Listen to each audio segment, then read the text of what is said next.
الرحمن الرحیم۔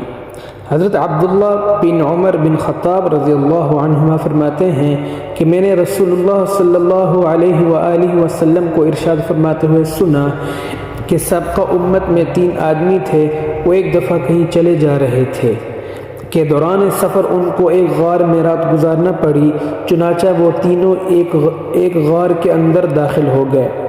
تھوڑی ہی دیر کے بعد پہاڑ سے ایک بڑا پتھر سرکا اور اس نے آ کر غار کا منہ بند کر دیا۔ سب کہنے لگے کہ اس پتھر سے نجات اور خلاصی کا یہی صورت ہے کہ ہر آدمی اپنے نیک اعمال اللہ تعالیٰ کے سامنے وسیلہ پیش کر کے دعا کرے۔ چنانچہ ان میں سے ایک آدمی نے یوں دعا شروع کی کہ اے اللہ، میرے بوڑھے ماں باپ تھے، میں ان سے پہلے اپنے بچوں کو دودھ نہیں پلاتا تھا۔ ایک دن میں درختوں کی تلاش میں دور نکل گیا، جب شام کو واپس آیا تو وہ دونوں سو چکے تھے۔ میں نے ان کے لیے رات کا دودھ دوہا، جب ان کی خدمت میں لے کر حاضر ہوا تو وہ سوئے ہوئے تھے۔ میں نے ان کو جگانا پسند نہیں کیا اور مجھے یہ بات بھی اچھی نہ لگی کہ ان سے پہلے اپنے بچوں کو دودھ پلاؤں۔ چنانچہ میں نے اسی حالت میں دودھ کا پیالہ میرے ہاتھ میں تھا اور ان کے بیدار ہونے کا انتظار کرتا رہا، یہاں تک کہ ساری رات گزر گئی اور صبح صادق ہو گئی اور میرے بچے میرے قدموں میں بلبلاتے رہے۔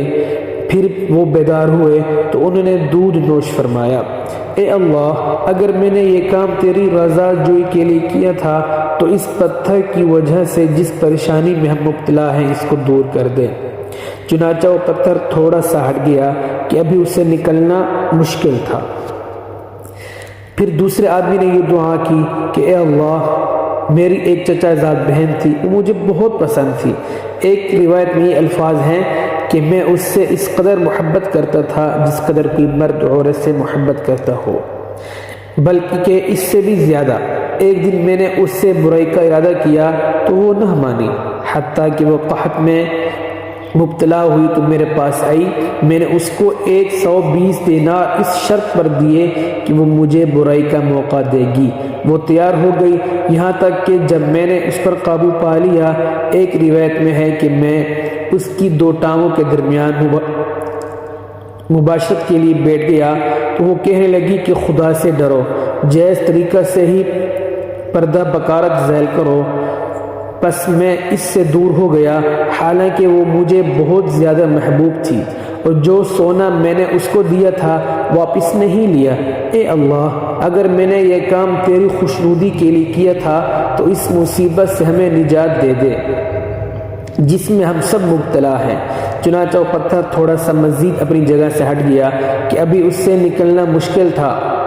پھر تیسرے آدمی نے دعا کی کہ اے اللہ، کہ میں نے چند مزدور اجرت پر رکھے، ایک آدمی کے سوا سب کی مزدوری میں نے ادا کر دی۔ وہ آدمی جس کی مزدوری میں نے ادا نہیں کی تھی وہ اپنی مزدوری چھوڑ کر چلا گیا تھا۔ میں نے اس کی اجرت کو بڑھایا یہاں تک کہ اس سے اموال کثیرہ ہو گئے۔ پھر ایک عرصہ کے بعد وہ آیا اور اس نے کہا کہ اے اللہ کے بندے، میری اجرت مجھے دے دو۔ میں نے کہا کہ یہ اونٹ، گائے، بکریاں اور غلام وغیرہ جو تجھے نظر آ رہے ہیں یہ سب تیری ہی اجرت ہے۔ اس نے کہا اے اللہ کے بندے، میرے ساتھ مزاح نہ کرو۔ میں نے کہا میں تیرے ساتھ مزاح نہیں کر رہا ہوں۔ چنانچہ اس نے وہ سارا مال لیا اور سارے جانور ہاں کر لے گیا، کوئی چیز نہیں چھوڑی۔ اے اللہ، اگر میں نے یہ کام تیری رضا کرنے کے لیے کیا تھا تو ہمیں اس مصیبت سے چھٹکارا عطا فرما دے جس میں ہم سبھی مبتلا ہیں۔ چنانچہ وہ پتھر دور ہو گیا اور وہ تینوں غار سے نکل گئے۔ اس واقعے کا بیان کرنے کا مقصد جو ہے کہ مصائب اور مشکلات کے پیش آنے پر اللہ تعالی سے دعا کرنی چاہیے، اور یہ تعمیل حکم بھی ہے، جیسا کہ ارشاد ہے وَقَالَ رَبُّكُمُ ادْعُونِي أَسْتَجِبْ لَكُمْ، یعنی تمہارے پروردگار نے فرمایا کہ تم مجھ سے دعا کیا کرو، میں تمہاری دعا کو قبول کروں گا۔ نیک اعمال کو وسیلہ پیش کرنا جائز ہے، کرب و بلا سے نجات حاصل کرنے میں بندہ کے تقوی کو بڑا دخل ہوتا ہے، جیسا کہ فرمایا وَمَن يَتَّقِ اللَّهَ يَجْعَل لَّهُ مَخْرَجًا، یعنی جو شخص تقوی اختیار کرتا ہے، اللہ تعالی سے ڈرتا ہے، اللہ تعالی مصائب سے نکلنے کی کوئی نہ کوئی راہ نکال دیتے ہیں۔ اس حدیث سے والدین کے ساتھ حسن سلوک اور ان کی خدمت گزاری کی فضیلت معلوم ہوتی ہے، یہاں تک کہ معلوم ہوا کہ ان کو دوسروں پر ترجیح دینا باعث فضیلت ہے۔ پاک دامنی اور غیر محرم عورتوں سے دور رہنے کی فضیلت معلوم ہوئی۔